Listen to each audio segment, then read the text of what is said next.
Have you ever wondered how does a 2150 rated player, 2175 now, think during a game? Well, I recorded my thoughts during the game and I am going to share it right now and I'll analyze the game without the engine obviously and I'll share some tips along the way. So I played my opponent like a few seconds ago and I thought it would be really nice to make a video out of this game. This is obviously not my best game so far or my worst game. It is a nice game with both players making mistakes and a final blunder from my opponent to end the game. Here, this game starts with I think the most boring move, which I don't think I've ever seen this before. C3. Okay, C3 is just ridiculous. It's probably a main line move. I don't know. I played E5 because I guess I don't know what to do. Take, take. So now we just have like Queen's Gambit, London system kind of position, and without the C and E pawns. Okay, and he plays E4, which from my perspective is a blunder. I do not know what the engine says. It maybe the engine might call it a mistake, an inaccuracy, or maybe a good move. I don't know, but from my perspective, E4 is a blunder because it just gives up a pawn with no development, nothing really. You just give up a central pawn for nothing. I obviously take. The reason I think E4 is a blunder because usually you want to take and maybe double up the pawns, but I don't even have a pawn on the E file. So you just gave me a free pawn in the center that is on your side of the board, which is really nice. Now he went knight c3, attacking the pawn. I went knight f6, defending the pawn, basic stuff. He plays bishop to g5, pinning my knight. So now knight takes e4 is a great threat, regaining a pawn with two active pieces. I develop my bishop and defend the pawn. This is pretty basic stuff. He develops his bishop. I play bishop e7, unpinning my knight. Right, this is the most important part. And now he plays h3, which I guess makes sense. He wanted to play g4. Well, obviously I could just go bishop g6, but actually I want him to play g4 because it weakens these squares around this king. Maybe he might decide to long castle, but if he goes g4 right now, that is just indirectly telling me that he's gonna castle long side. So I obviously allowed him to play g4 by just castling. He played g4, pawn to g4. Now then bishop g6. Obviously bishop e6 was the best move because even though it doubles up pawns, it opens up the file for the rook or something like that. And I think that I still think that I would play bishop d6 even though the engine recommends bishop e6. And he played knight e2, which is I guess fair, you know, giving some support to the center, you know, stuff like this happens. And now I played c6.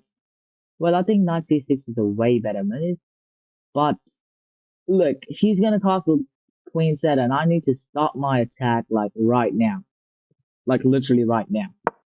So he goes knight f4.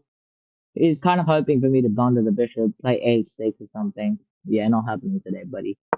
And I played knight b d7. And what I'm saying is that you can take, but you're not getting this pawn.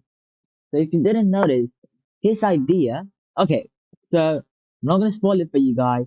Pause the video right now and try to find out what his idea was. Alright, I'll give you a hint. He's trying to win a pawn.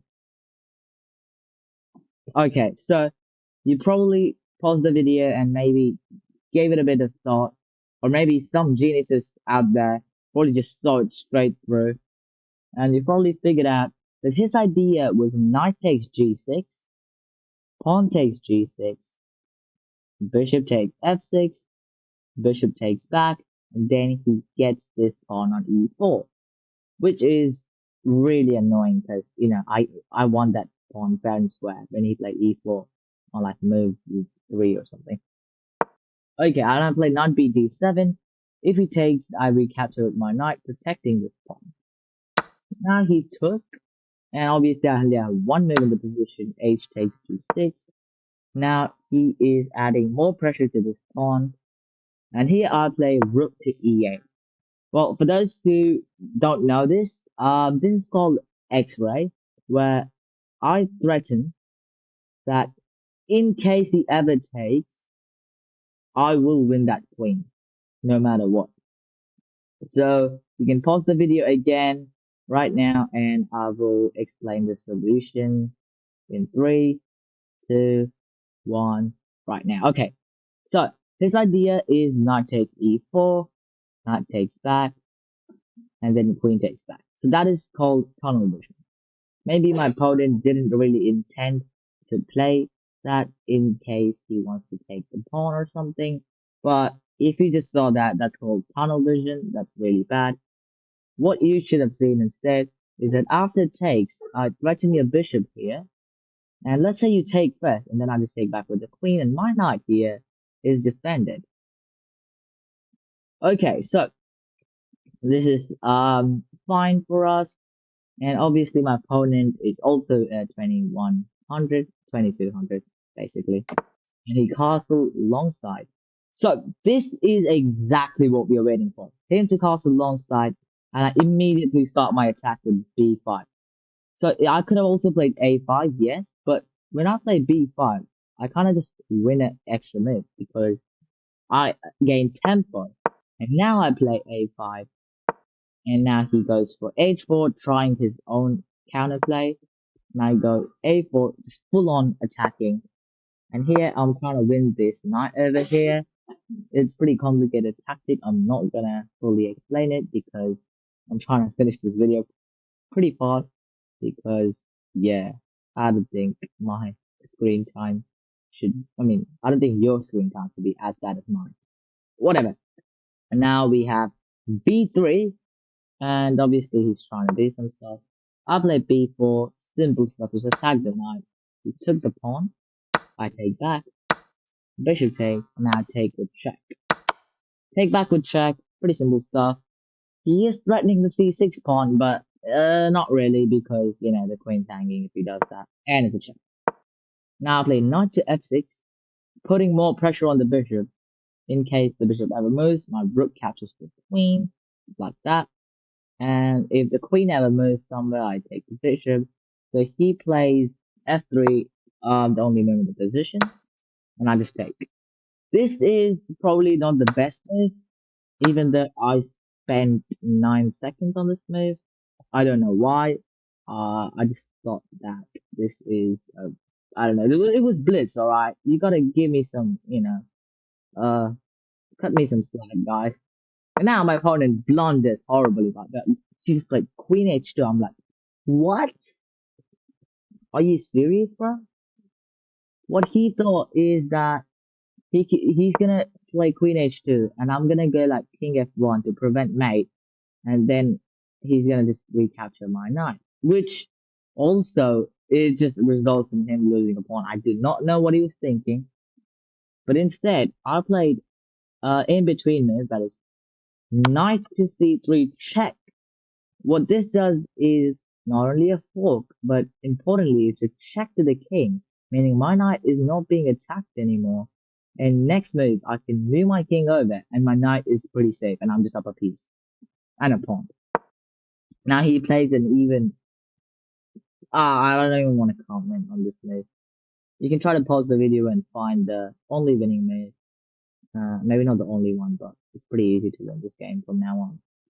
That's right, it's rook to e2. Both the king and queen. Simple stuff. I take the, he takes my rook, and then I take back with the knight.